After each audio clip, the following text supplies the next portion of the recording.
आज मैं एक बड़ी प्रॉब्लम के बारे में आपको बताना चाहती हूँ। वो प्रॉब्लम है गठिया, गाउट जिसको कहते हैं। और खास करके ये तब होता है जैसे यूरिक एसिड बढ़ जाती है। आपने देखा होगा कि जिनको गठिया की समस्या होती है तो यूरिक एसिड हमारे जॉइंट्स के बीच में जमा हो जाती है, वहां पे इन्फ्लामेशन होनी शुरू हो जाती है और फिर चुभन जैसा दर्द एक आपको फील होने लगता है और आपके जॉइंट्स स्टिफ होने लगते हैं। फिर पेन लगातार बढ़ता चला जाता है, स्वेलिंग लगातार बॉडी में बढ़ती चली जाती है, वीकनेस आती चली जाती है और इंसान अपने रोज डेली के जो भी काम है वो भी नॉर्मल तरीके से नहीं कर पाता।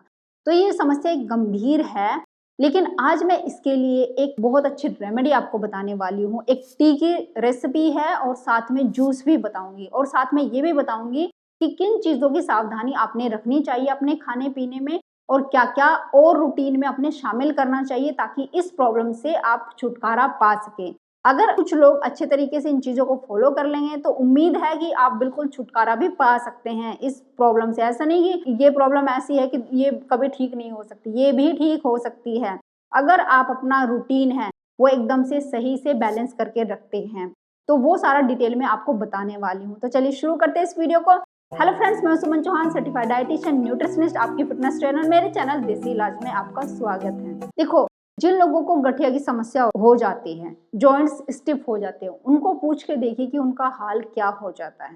सोचिए अगर आपके हाथ ऐसे ही रह जाएं, आप हाथों से काम ना कर पाए, तो ऐसी हालत हो जाती है, इंसान रोने लगता है कि अब करे तो करे क्या। ये बहुत गंभीर समस्या है, एक तरीके से ये कह सकते हैं। और इतनी सारी दवाइयाँ, इंजेक्शंस इंसान को दिए जाते हैं इस प्रॉब्लम से रिलीफ पाने के लिए, लेकिन कुछ टाइम के लिए उसको रिलीफ मिलता है और फिर से ये प्रॉब्लम और ज़्यादा बढ़ चढ़ के आने लगती है। ये खास करके उन लोगों में तब होता है जब यूरिक एसिड ज़्यादा बढ़ने लगती है। अब ये यूरिक एसिड क्या होती है? देखो, कुछ ऐसे फूड्स होते हैं जो कि यूरिक एसिड क्रिएट करते हैं। जैसे बहुत सारे लोग तरह तरह का प्रोटीन्स खाते हैं तो उसमें से प्यूरिन्स निकलते हैं। आप ज़रूरत से अधिक खा लेने में, और कई बार ये भी होता है कुछ लोगों को कुछ फूड एलर्जी क्रिएट करते हैं, उसकी वजह से भी उनमें यूरिक एसिड बनने लगता है। अब जैसे चीनी वाली चीज़ें ज़्यादा खाने से या खट्टी चीज़ें ज़्यादा खाने से कुछ लोगों में ये जो क्रिस्टल्स हैं यूरिक एसिड के वो ज़्यादा बनने लगते हैं और उनकी बॉडी डिटॉक्स नहीं कर पाती, क्योंकि वो ना तो अच्छी एक्सरसाइज करते हैं, ना बॉडी से पसीना निकालते हैं, एसी में बैठे रहते हैं। और इन सब के बावजूद वो जो यूरिक एसिड के क्रिस्टल आपकी बॉडी में रुक जाते हैं, वो जॉइंट्स के बीच में जमा हो जाते हैं। जॉइंट्स के बीच में जैसे वो जमा होते हैं तो चुभन हमें फील होने लगती है। हमारी जॉइंट्स में सैनोवियल फ्लूइड होता है, जहां भी जॉइंट्स है सैनोवियल फ्लूइड होता है, इसी की वजह से मूव कर पा रहे हैं हम। अब जैसे ही कोई क्रिस्टल यहाँ पे आया तो हम जब इस तरीके से मूव करेंगे अपने जॉइंट्स का तो हमें वो चुभेगा, तो वो हमारी कार्टिलेज को डैमेज करेगा। अब सोचिए हमारी एक लेयर है, एक परत बनी हुई है बिल्कुल सॉफ्ट स्किन की, तो उसमें कोई आपने रेत जैसी कोई चीज डाल दी और हमारे जॉइंट्स मूव कर रहे हैं तो वो उसको खराब करेंगे, वहां घाव बनने शुरू हो जाएंगे। घाव बनने से वहां पे स्वेलिंग आना शुरू हो जाती है। स्वेलिंग आने से आपको पेन तो फील हो ही रहा है, फिर वहां पे स्टिफनेस बननी शुरू हो जाती है, क्योंकि हमारी बॉडी हील करना चाह रही है, उस जॉइंट्स को हील करना चाहती है। तो वो चाहती है कि इसकी ज्यादा मूव नहीं करनी, आपको ऐसे ही रखना है ताकि मैं हील कर सकूं। लेकिन उसको क्या पता कि वहां पे जो यूरिक एसिड बना हुआ है उसको भी निकालना पड़ेगा, लेकिन उसको निकालने के लिए बॉडी तो कर रही है लेकिन वहां पे स्टिफनेस और स्वेलिंग क्रिएट कर देती है, बॉडी निकाल नहीं पा रही है। वो डिपेंड करता है कि आप किस तरीके का रूटीन फॉलो कर रहे हैं। अगर आप अच्छा रूटीन फॉलो करते हैं जैसे कि मैं बताने वाली हूँ तो आपकी बॉडी को हेल्प मिल जाएगी उस यूरिक एसिड को बाहर निकाल के फेंकने में। तो सुबह उठते ही क्या करना है, जब भी आप सोकर उठते हैं तो आपको सिंपल गुनगुना पानी पीना है बासी मुंह। इसके बाद कुछ एकदम से खाना पीना नहीं है। जिन लोगों को चाय पीने की आदत है बिल्कुल ही बंद कर दीजिए अगर अपने आप को ठीक करना है। चाय की आदत बिल्कुल छोड़ दीजिए। चाय की रेसिपी भी आपको बताने वाली, वो वाली टी पीनी है, दूध वाली टी नहीं पीनी है। अब चलिए जी, सबसे पहले पेट साफ करने जाना ही जाना है, आदत डाल लीजिए सुबह जाने की। अगर नहीं पेट साफ होता है तो कुछ लिक्विड जूस पीने की कोशिश करिए, दिन भर में लिक्विडी चीजें ज्यादा खाइए जिससे आपका पेट साफ होता है। और एक चूरन की रेसिपी भी आपको बताऊंगी नेक्स्ट वीडियो में कि अगर आपको कब्ज की समस्या लगातार बनी हुई है तो उसको आपको लेना शुरू करना है, लगातार कुछ दिनों के लिए लेना है, उससे आपकी कब्ज की समस्या दूर हो जाएगी, लेकिन वो नेक्स्ट वीडियो में। फिर आपको क्या करना है, कुछ भी योगा प्राणायाम कुछ भी आपको शामिल करना है। जैसे अपने जॉइंट्स अगर हाथों के स्टिफ हो चुके हैं तो इस तरीके से करना है, उसके लिए भी एक अलग से वीडियो बना दूंगी कि जिनको यूरिक एसिड की समस्या, जॉइंट्स स्टिफ हो चुके हैं, वो कैसे एक्सरसाइज करें। तो कुछ भी मूव करना है आपने, लेकिन करना है। अपने जॉइंट्स की हल्की फुल्की मूवमेंट अपने आप को देनी है, जो भी आप दे सकते हैं। अब इसके बाद जब धूप निकल जाए, धूप निकलने के बाद जहां जहां भी आपकी स्टिफनेस है, स्वेलिंग है, कोशिश करिए कि उस पार्ट को आप बिना कपड़ों के ही रखें, धूप में बैठें, तेल की मसाज करें।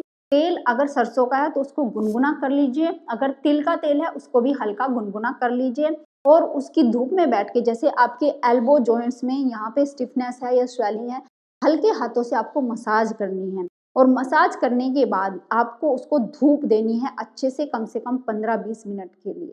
इसी तरीके से आप घुटनों के, पैरों के, हाथों के, जहाँ जहाँ भी आपको दिक्कत परेशानी है, आपको धूप जरूर लेनी है कम से कम 40 मिनट की। चलिए इसके बाद चलते हैं।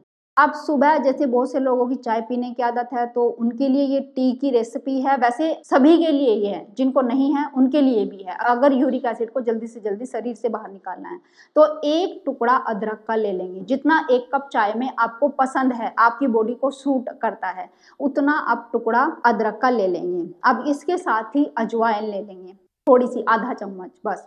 अब 2 कप पानी लेंगे, इसको बॉईल करते करते ये 1 कप रह जाए, इसको हल्का गुनगुना होने देना है। अगर चाहे तो आप इसको फीका ही पी लीजिए। अगर बिल्कुल भी आपको पसंद नहीं आ रही है या आपको एसिडिटी की समस्या होती है फीका पीने से, तो आप थोड़ा सा, बिल्कुल बहुत थोड़ा सा शहद मिला सकते हैं जब ये थोड़ा गर्म रह जाए। बहुत तेज गर्म में शहद नहीं मिलाना है बस। और इसको सिप सिप करके आपको पीना है। 1 कप पीना है, 150 ml के बराबर, इससे ज़्यादा नहीं पीना है। चाहे तो आप कम कर सकते हैं। इतना एक बार में आपने ले लिया। अब इसके बाद आप जो भी ब्रेकफास्ट करते हैं, मैं तो ये चाहूँगी कि ब्रेकफास्ट भी आपका हल्की फुल्की, जिसमें वेजिटेबल्स हो, हल्की सोटे करी हुई, ठंडी नहीं खानी है, हल्की सोटे कर लीजिए। बिना ऑयल के सोटे करना है वो आप ले सकते हैं, उसको चबा चबा के आप खा सकते हैं। तो इस तरीके से अपने रूटीन फॉलो करना है। चावल हो गए, जितनी भी ठंडी चीज़ें हैं, जैसे मान लिया कद्दू की सब्जी हो गई, जिसको मीठी बनाते हैं, कद्दू की सब्जी खानी है तो आप हल्का सा ऑयल डाल के नॉर्मल सब्जी बनाते हैं उसी तरीके से बना सकते हैं। उसमें अचार वगैरह नहीं डालना है। कड़ी की सब्जी आपको नहीं खानी है। जितनी भी खट्टी सब्जियां हैं उनको अवॉइड करना है। ठंडी लस्सी आपको नहीं पीना है। ये चीज़ें फॉलो करनी है। गेहूं की रोटी आपको नहीं खानी है। बाजरे की रोटी आप खा सकते हैं। रोटी कम से कम खाइए, सैलेड ज़्यादा से ज़्यादा ऐड करिए। अब ये जो चाय मैंने आपको बताई है, दिन में आप 3 बार ले सकते हैं, सुबह, दोपहर, शाम को।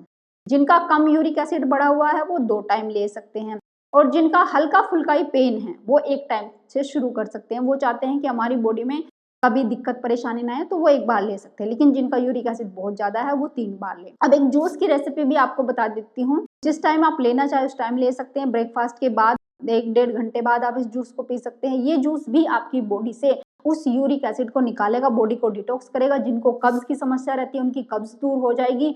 बहुत ही अच्छा जूस है, बॉडी को डिटॉक्स करता है। अगर हाँ, आप ये चाहते हैं कि ब्रेकफास्ट में आपने कुछ नहीं लिया, इंटरमिटेंट फास्टिंग पे है, तो सबसे बढ़िया बात है आप चाय के आधे घंटे बाद इस जूस को अच्छे से पी लीजिए और फिर कुछ मत खाइए। सीधा आप लंच पे ही कुछ खाइए। चाहे अगर आपको बहुत तेज भूख लग रही हो तो 1 एप्पल छिलका समेत आप खाने की उसको कोशिश करिए। अच्छे से धो लीजिए ताकि उसकी जो केमिकल वगैरह होते हैं वो निकल जाए। अब जूस कैसे बनाना है ध्यान से देख लीजिए। आपको बता देती हूँ, एक लौकी का टुकड़ा लेना है। लौकी को पहले तो अच्छे से साफ करना है, इसका छिलका नहीं उतारना है। इसको गर्म पानी में डिप करके रख दीजिए तो ये अच्छे साफ हो जाएगी। 5 मिनट के लिए रख दो और उसको रगड़ के ऐसे साफ कर लो। फिर इसको चख करके आपको देखना है हल्का मीठा स्वाद हो इसका या फिर फीका हो, कड़वा ना हो। इसको चख करके देखने के बाद एक टुकड़ा आपको लेना है 1 गिलास जूस के लिए। देखिए इतना, यहाँ तक ये टुकड़ा हो गया, इतना काफी है। ये ले लिया। एक मीडियम साइज का खीरा लेना है। खीरा को भी पहले आपको गर्म पानी में धोना है। अच्छे से धोने के बाद इसको घिसना है। ऊपर से घिसने के बाद जो इसका केमिकल वगैरह निकल जाता है तो विद छिलका ही आप इसको ले सकते हैं, लेकिन इसको चख के देखना है, कड़वा नहीं होना चाहिए। एक खीरा ले लिया। इसमें 5 पत्ते आपको तुलसी के मिलाने हैं। जो श्यामा तुलसी होती है, काले रंग की होती है, वो तुलसी मिलानी है। थोड़ा सा इतना सा धनिया जो आपके पास है और 2 से 3 पत्ते पुदीना के डालने। अगर पुदीना नहीं है कोई बात नहीं है, थोड़ा सा धनिया पत्ता आप डाल लीजिए।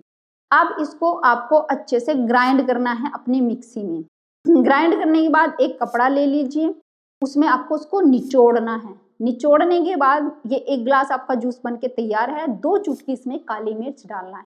नींबू वगैरह कुछ नहीं डालना है। अगर आपको आंवला सूट करता है तो सबसे अच्छी बात है। अगर आपको पेन नहीं बढ़ता है, गठिया वालों का पेन बढ़ जाता है मैक्सिमम जब वो खट्टी चीजें खाते हैं, लेकिन एक दिन आप पी के देखना, अगर आंवला डालने के बाद आपका पेन नहीं बढ़ रहा है तो 1 आंवला आप ले सकते हैं। आंवला बहुत अच्छी चीज है, बॉडी को डिटॉक्स करता है। लेकिन कभी कभी अगर पेन बढ़ रहा है तो उसको भी अवॉइड कर सकते हैं, नहीं तो आप डाल सकते हैं। अब वो डालने के बाद ये जूस आपका बन के तैयार है। और हाँ, 1 चम्मच आप चाहे तो इसमें चिया सीड्स जो होते हैं उसको रात भर भिगो के रख दीजिए। 1 चम्मच भीगे हुए चिया सीड्स मिला सकते हैं। वो मिलाने के बाद अच्छे से इसको मिक्स करिए और उसको सिप सिप करके पी लीजिए। ये आपका ब्रेकफास्ट हो गया। अगर आपको बहुत तेज भूख लगती है, ब्रेकफास्ट में आप ले लेते हैं जैसे सोटे करी हुई सब्जियां हो गई या कोई फ्रूट्स हो गए, वो आप खा लेते हैं, तो ब्रेकफास्ट के 1 से 1.5 घंटे बाद भी आप इस जूस को ले सकते हैं। और रोटी तो बिल्कुल नहीं खानी। सुबह के समय पे आप कोई भी छोले चावल कुछ भी ऐसी चीज बिल्कुल नहीं लेंगे। अगर आप अपने आप को ठीक करना चाहते हो, गठिया की प्रॉब्लम से बिल्कुल दूर होना चाहते हो, अपनी बीमारी को जड़ से निकाल फेंकना चाहते हो, तो जो टी की रेसिपी आपको बताई है और जो जूस की रेसिपी बताई है, आज से ही करना शुरू कर दीजिए और फिर देखिए कितना कमाल होता है। और हाँ, एक चीज और भूल गई, अदरक और अजवाइन वाली जो टी आप बनाएंगे, बॉईल करेंगे, जब वो हल्की ठंडी रह जाएगी, अगर उसमें आपने शहद मिलाया है तो घी नहीं मिलाना है। अगर आपने शहद नहीं मिलाया है तो उसमें आधा चम्मच गाय का देसी घी आप मिला सकते हो। अगर गाय का नहीं है, भैंस का है, घर का बना हुआ है और जो दही से मथ के बनाया जाता है, तो आधा चम्मच भैंस के दूध से बनाया हुआ जो घी होता है उसका भी यूज कर सकते हैं, क्योंकि आपके जॉइंट्स में वो तरावट लाने का काम करता है, चिकनाई पैदा करने का काम करता है। आपकी बॉडी में घी की जरूरत भी होती है, लेकिन एक्स्ट्रा घी इससे अलग नहीं खाना है। अगर आप चाय में डाल के पी रहे हो तो अलग से नहीं खाना है, बस इतना ही काफ़ी है। 1 से 1.5 चम्मच आपकी पूरे दिन में हो जाएगी। तो इस तरीके से आप ये रूटीन अगर फॉलो करते हैं और रात को सही टाइम पे खाना खाते हैं, 6 से 7 बजे अपना डिनर फिनिश कर लेते हैं, उसके बाद मुंह में कुछ नहीं डालते हैं, सीधा जब सोते हैं 8-10 बजे तो गर्म पानी पी के सो जाते हैं, ये रूटीन फॉलो करेंगे और 8 से 10 घंटे की नींद लेंगे, तो मैं ये कहती हूँ कि कैसे भी तरह की आपकी समस्या हो, कब्ज की समस्या हो, गठिया की समस्या हो, यूरिक एसिड बहुत बढ़ गया हो, कोई भी समस्या हो, वो आपकी धीरे धीरे करके ठीक होने लग जाएगी। और एक ऐसा समय आएगा आपके जीवन में भी कि आप फिर वो सोचोगे कि वो प्रॉब्लम मुझे आई थी, अच्छा, और अब देखो अब मैं बिल्कुल नॉर्मल हूँ। वो हाँ, वो कभी थी, मतलब आप भी दूसरों को ऐसा कहेंगे और बिना दवाइयों के आप घर पर ही ठीक हो सकते हैं। उम्मीद है ये वीडियो आपको बहुत पसंद आई होगी। आप लाइक शेयर भी करेंगे। अगर आप मेरे चैनल पर हैं, चैनल को सब्सक्राइब कर लीजिए। तो फिर मिलते हैं नेक्स्ट वीडियो में, तब तक के लिए बाय, टेक केयर।